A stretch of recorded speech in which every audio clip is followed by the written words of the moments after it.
Преди години една голяма буря се разрази. По някои краища на света облаците се сгъстиха застрашително. Стъмни се. От тогава насам слънцето не се е показало и хората живеят в мрак. Но човек никога не престава да се надява и знае да чака дори и след смъртта си.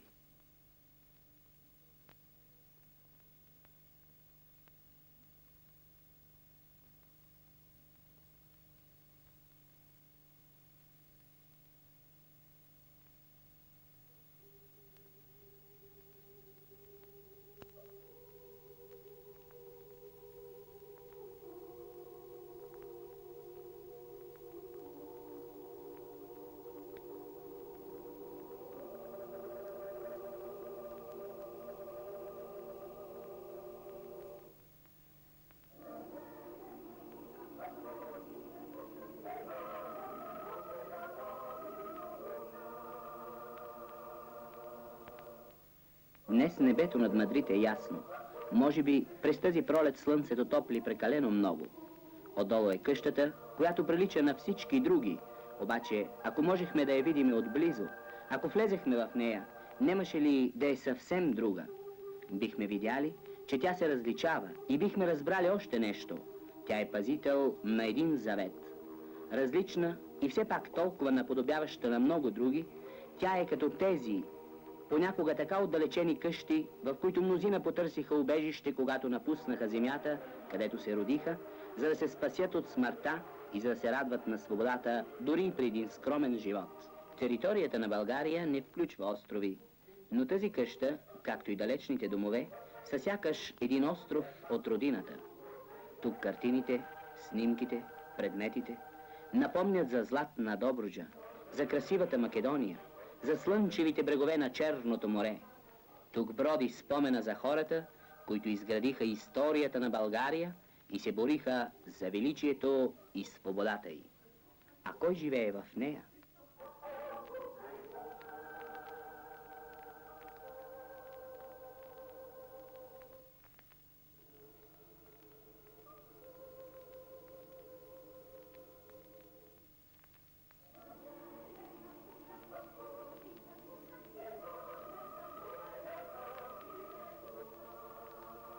Кой е човекът, който учи тук, сам сред книгите и безсъмнено сред спомените? Всеки българин, който зачита традициите, лесно го отгатва. Той е господарят на този дом и към него се обръщат с Ваше Величество, защото той е цар Симеон II. Не дайте мисли, че ни е чул и че се обръща, за да ни види. Той си спомня за нещо и се обръща. Обръща се към някого, когото не може да забрави, и към спомена за далечният и тъжен ден, записан в очите му още от ранното му детство. На 28 август 1943 година, деня на Голяма Богородица, в 16 часа и 22 минути, тежка болест покоси живота на Негово Величество Борис III, царят Обединител. Траур покри София и всички сърца. Внезапно народът ни осиротя. Радостта напусна всички домове. Тленните останки на царя бяха пренесени в храма паметник Свети Александър Невски, към който народът се отправи за последен поклон и за последно с Богом. Всички знаехме, че нашият владетел бе дълбоко обичан от народа си, но кой можеше да предположи, че тази обич ще избликне с такава сила? Дълги редици от хиляди българи с просълзени очи се нижеха, за да каже всеки Бог да го прости на този, който се възкачи на престола в дни на най-силна буря, който осъществи стремежите на българския народ и когото нарекоха заради добродетелите му цар Обединител.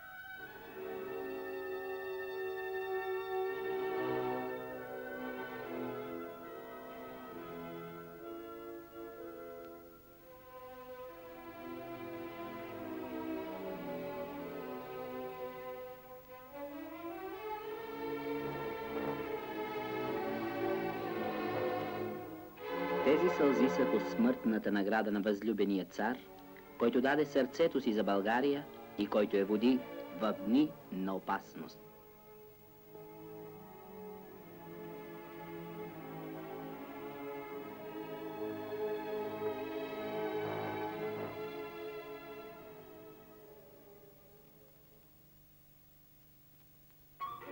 Сълзи заменят цветята, които доскоро му се даваха като дар на преданост и любов.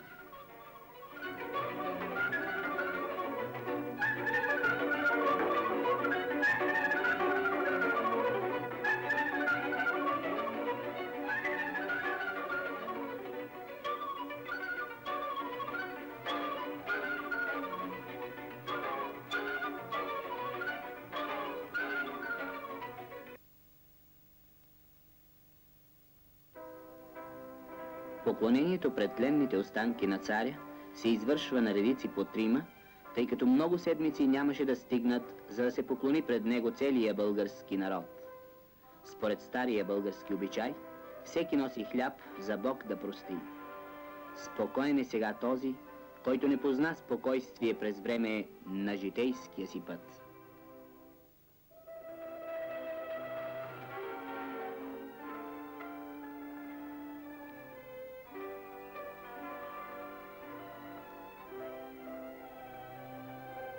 Въпреки дъжда, ридаещият народ пристига в храма и небето плаче заедно с тях. Не стихва народната скръб. Дори и настъпващата нощ не може да спре нейният изблик. Също като пред светец, народът плаче и минава със страхопочитание, шепнейки молитви. Млади и стари, бедни и богати се изреждат пред него в продължение на 6 дни и нощи. Никога българският народ не е изразявал по-силно болката си. Хиляди софиянци падат на колене пред останките на царя. Българската войска, толкова обичана от царя, се сбогува с върховния си вожд. Учениците се молят пред този, който най-добре от всички знаеше как да учи народа. От всички краища на отечеството пристигат пратеници и всеки засвидетелствува тъгата си и обезпокоен за бъдещето чувства отворилата се празнина. В настъпилата тишина мисълта на всеки е отправена към същите въпроси. Защо? Какво ще стане с България?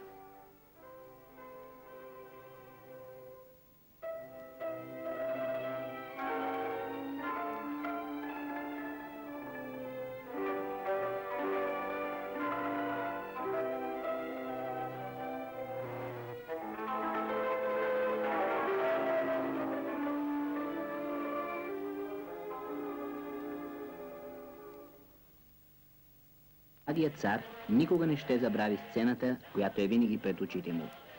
Пристигат пред царя обичаните му деца с царицата, набрали цветя от живописните рилски долини. На Симеон II за първи път се отдава почет от войската като на цар на българите. Царят умря. Да живее царя!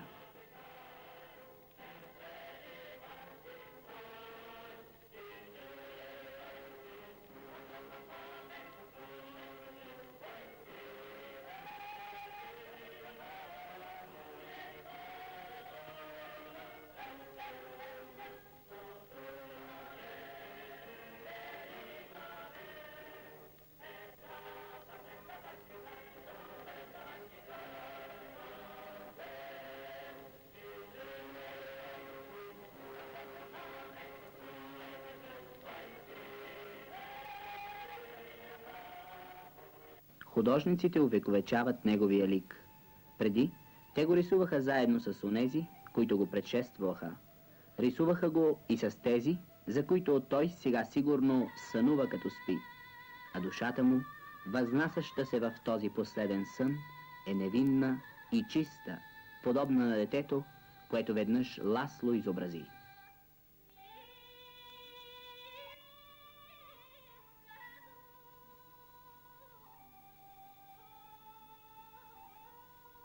Скръбта се засвидетелства не само в цяла България.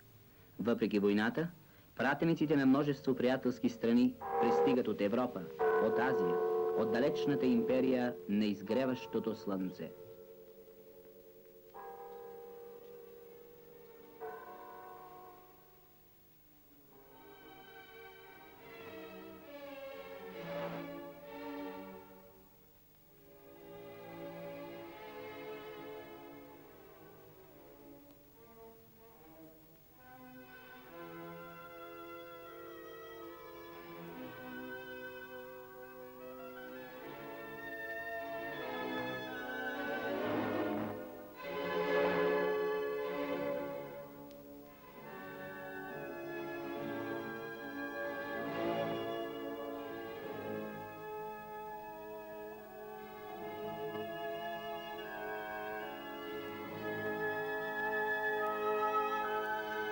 На 5 септември, след 6 денонощия, се отслужи опялото за вечен покой на царя и родната църква отправи молитвите си към Всемогъщия, за да го приеми той при себе си.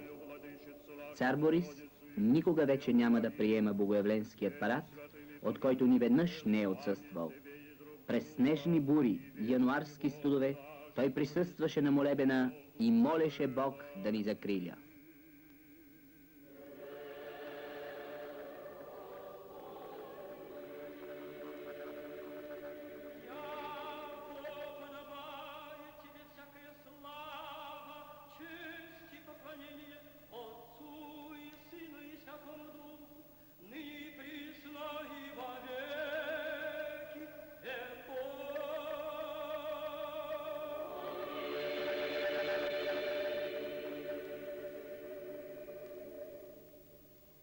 Свети Боже, Боже всемогъщи, Боже на праведните, приеми го при себе си. Народното събрание се събира на извънредно събрание, за да изрази скръбта си за голямата загуба. Под сводовете на Народното събрание все още се чуват стъпките на царя, а отвън сякаш пък ликува народът, който беше наскоро, когато той откри, съгласно Търновската конституция, последната редовна сесия.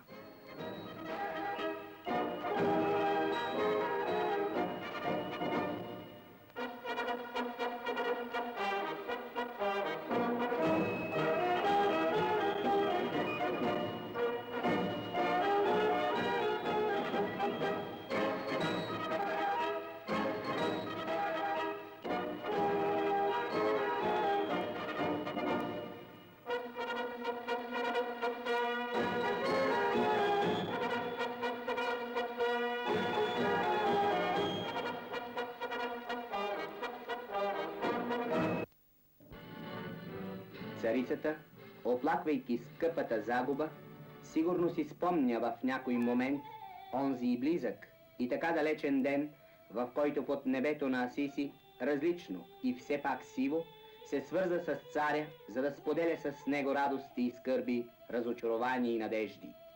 В онзи дъждовен ден народът повтаряше италианската поговорка: измокрената булка е щастлива булка.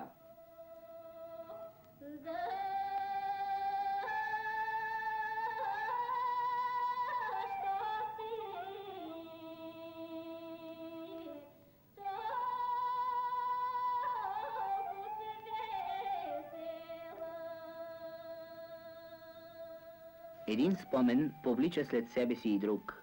И сега цар Симеон се взира в една любима скорошна снимка. Историята се повтаря. Небето е почти същото, но този път е слънчево. Този път няма дъжд.